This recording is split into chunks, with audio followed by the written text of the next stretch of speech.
But they're saying they're given a mandate of 5 years. And according to him, he says that beginning 2023, some of these critical campaign promises that he promised are going to be achieved, because 2022 was meant for the economy to cool. According to him, you left this economy in a mess.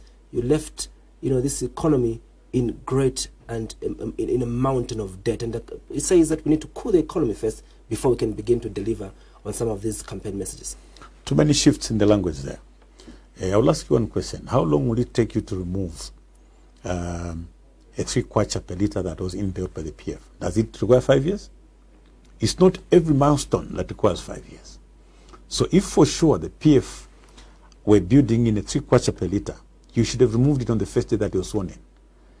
If there was money that the PF were getting through middlemen in the cost of fuel, you should have removed it on the first day that it was sworn in.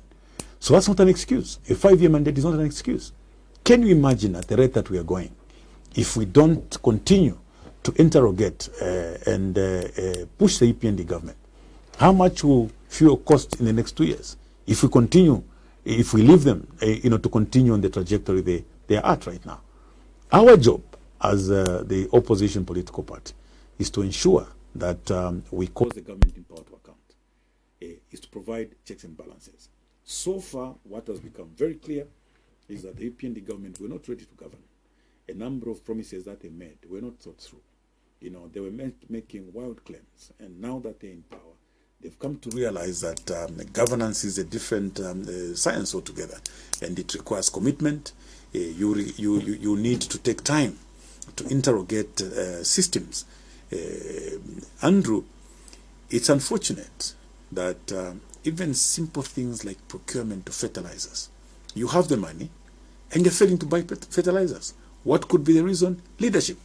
Well, you have the money. The UPND Deputy Secretary General is saying part of the reason why they feel frustrated is because the UPF, are still frustrating, the systems of government, and you're still controlling some of these civil servants, and you're paying them huge sums of money to frustrate the efforts that this government is making. You've heard such sentiments coming, from UPND, party members, especially the Deputy Secretary General, Madam Gertrude Menda.